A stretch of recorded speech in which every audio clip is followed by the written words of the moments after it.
কি গো শুয়ে আছো? বাজার যাবে না? রান্না করবো কি দিয়ে? আজকে বাজারে যেতে ইচ্ছে করছে না। রুমে যা আছে সেটা কোনো কিছু একটা করে নাও। রুমে তো একটাই ডিম আছে। একটা ডিম আছে। একদিন যে ডিমের রেসিপি করেছিলে ডিম ভাঙা, সেটা খুব সুন্দর হয়েছিল। সেই রেসিপিটা করো না আজকে। ও, সে আলু দিয়ে যেটা ঝোল করেছিলাম? হ্যাঁ হ্যাঁ হ্যাঁ, খুব সুন্দর হয়েছিল। করো আজকে। আচ্ছা, ভালো লাগবে তো খেতে? একদম। একটাই সবজি হবে কিন্তু। একটাই করো না, কিছু যেহেতু নেই। আচ্ছা, ঠিক আছে। আজকে একটা ডিম দিয়ে আলুর সাথে রান্না করে সেটা গুটি কয়েক মানুষের জন্য তরকারি তৈরি করে ফেলবো। সেই তরকারি দিয়ে আজকে ভাত খাবো। আজকে আর বাজার করতে গেল না, ঘরে একটাই ডিম ছিল, তার জন্য আজকে ডিম চেরা তরকারিটা করে ফেলবো। ডিম চেরা সবজিটা করার জন্য ডিমটাকে ভেঙে নিলাম। সেই ডিমের মধ্যে সামান্য পরিমাণে হলুদ, লবণ দিয়ে ডিমটাকে আমি ফেটিয়ে নেব। ডিমটা ভালো করে ফেটিয়ে নিলাম। এদিকে কড়াই বসিয়ে দিলাম। কড়াই গরম হয়ে গেলে তাতে সরষের তেল সামান্য পরিমাণে দিয়ে দেবো। সরষের তেল কড়াইয়ের গায়ে লাগিয়ে দেবো, তাতে সেই ফেটানো ডিমটা আমি দিয়ে দেবো। ফেটানো ডিমটা ভালো করে দিয়ে এদিক ওদিক ভালো করে উল্টে পাল্টে ভেজে নেব। ডিম ভালো করে উল্টে পাল্টে ভেজে নিলে ডিমের যে একটা আষ্টে গন্ধ হয়, সেই আষ্টে গন্ধটা থাকে না। তার জন্য ডিমটাকে একটু ভালো করে উল্টে পাল্টে ভাজতে হবে। বেশি করে ভাজলে সেই গন্ধটা চলে যায়। এদিকে ডিমটা আমার ভাজা হয়ে গেল। ডিমটা সাইডে উঠিয়ে রেখে দিলাম। আলুটা ভেজে নেব।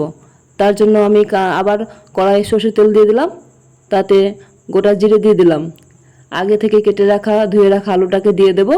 আলুটাকে ভালো করে ভেজে নেব। আলুটাকে আমি ঢাকা দিয়ে দিয়ে ভেজে নেব, যাতে আলুগুলো খুব তাড়াতাড়ি সেদ্ধ হয়ে যায়। এবার তরকারির জন্য কিছু মশলা রেডি করব। তাতে আদা, রসুন, কাঁচা পেঁয়াজ আছে। আমি কাঁচা পেঁয়াজটা বাটাই পছন্দ করি, তাতে গ্রেভিটা খুব ভালো হয়। গ্রেভিটা একটু খুব মাখো মাখো হয় আর খেতে ভালোও লাগে। এদিকে আমার আলুটা ভাজা হয়ে গেল। তাতে আলুটা মাঝখানে একটু ফাঁকা করে চিড়ে রাখা লঙ্কাগুলো দিয়ে দিলাম।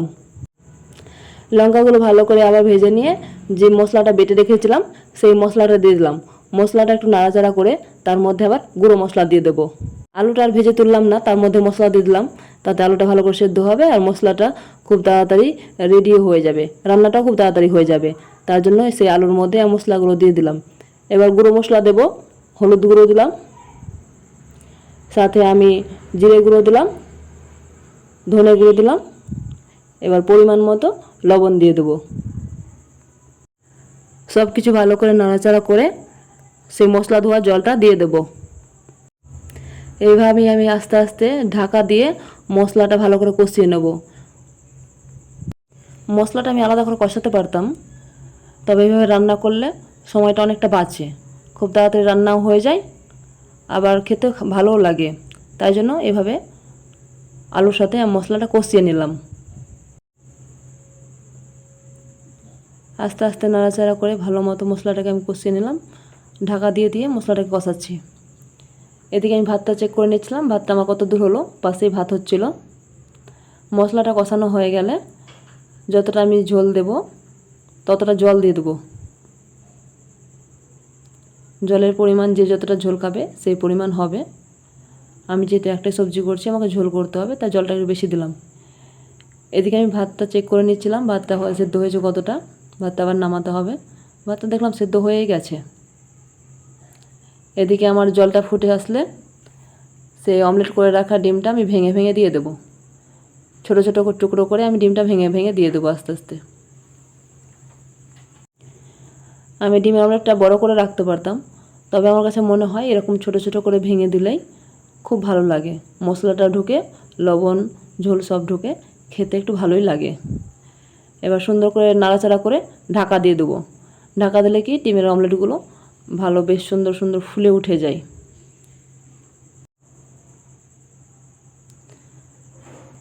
এদিকে আমার রান্না হচ্ছে, ডিমের অমলেটগুলো সমস্ত দিয়ে দিলাম।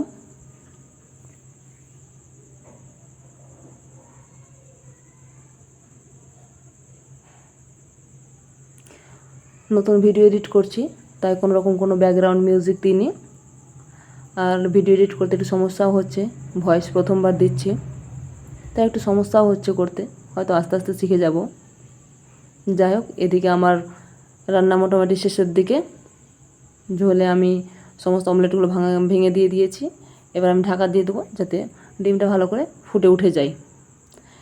এদিকে আমার ভাতটা হয়ে গেছে, ভাতটা আমি নামিয়ে নেব। ভাতটা নামানো হয়ে গেলে সবজিটাতে টেস্ট করে নিলাম কতটা লবণ লাগবে না লাগবে। কিছুটা দেখলাম লবণ লাগবে, সামান্য পরিমাণে আবার লবণ দিলাম আর গরম মশলা দিয়ে আমি এদিকে নামিয়ে নেব। আলুগুলো চেক করছিলাম যে আলুগুলো সেদ্ধ হয়েছে কিনা, দেখলাম আলুগুলো খুব সুন্দর সেদ্ধ হয়ে গেছে।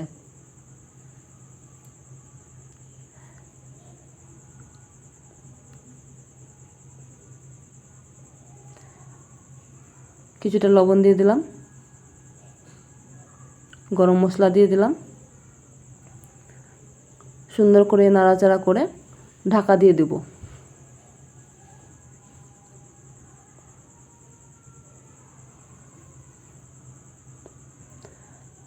এদিকে আমি সবজিটা নামিয়ে নেব। এর মধ্যে দেখছিলাম আমার পার্সেল একটা এসেছে। আমার ফোনের যে ব্যাক কভারটা ছিল, ব্যাক কভারটা বহুত দিন আগে এরকম খারাপ হয়ে গেছে, নেওয়া হচ্ছিল না। ভাবছিলাম একটা ব্যাক কভার নিতে গেলে হয়তো 2 দিন সবজি হবে বা 3 দিন হয়তো এক্সট্রা রান্না হবে, ওই জন্য আর নেওয়া হয়নি। যাই হোক, খুব খারাপ হয়ে গেছিলো, শেষ পর্যন্ত অর্ডার করতেই হলো। ফ্লিপকার্টে ব্যাক কভারটা অর্ডার করেছিলাম, খুব ভালো লেগেছিলো। আর ফোনের কভারটা খুব খারাপই হয়ে গেছিলো, অর্ডার করতে গেলে একদমই চলছিল না, বারবার হাত থেকে পড়েও যাচ্ছিলো, ফোনটা খারাপ হয়ে যাচ্ছিলো। ওই জন্য ব্যাক কভারটা অর্ডার করতেই হলো। ব্যাক কভারটা আমি খুলে নিচ্ছিলাম, কভার থেকে বার করলাম। ব্যাক কভারটা আমার খুব ভালো লেগেছে।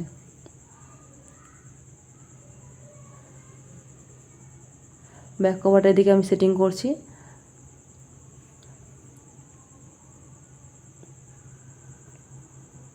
ব্যাক কভারটা খুব ভালো হয়েছে, খুব ভালো স্ট্রেচেবল, নরমও আছে, হার্ডস নেই, আর ফোনে খুব ভালো সেটিংও হয়েছে।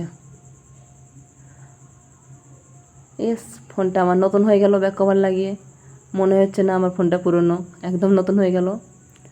এদিকে আমি তরকারিটা নামিয়ে নিলাম। তরকারিটা নামানোর পর গুছিয়ে গাছিয়ে এবার খেতে বসবো। তার জন্য 2টো থালাতে ভাত বেড়ে নিচ্ছিলাম দুজনে খাওয়ার জন্য। যখন খেতে বসি দুজনে একসাথে খেতে বসি, ওই দুজনের জন্য একসাথে ভাত বেড়ে নিলাম, সবজি উঠিয়ে নিলাম।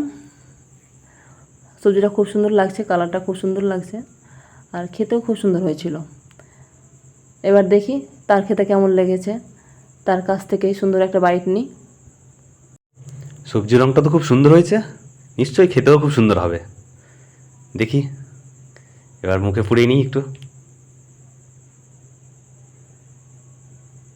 ভাতগুলো খুব গরম, এখনই নামালে নাকি? হ্যাঁ হ্যাঁ, এই তো জাস্ট নামিয়ে নিয়ে এলাম। ও, লঙ্কা, লঙ্কাগুলো খুব খেতে ভালো লাগে ঝোলের সাথে। ডিম, এই মাখা ডিম না, সেই স্বাদ, খুব সুন্দর লাগে। হালকা করে ঝোল দিয়ে মেখে নিলাম, একটু আলু দিয়ে ডিম দিয়ে, এবার একটু মুখে পুড়ে নিই। ঠিক আছে, কি সুন্দর হয়েছে দেখো। এবার আবার মুখে পুড়ে নিলাম।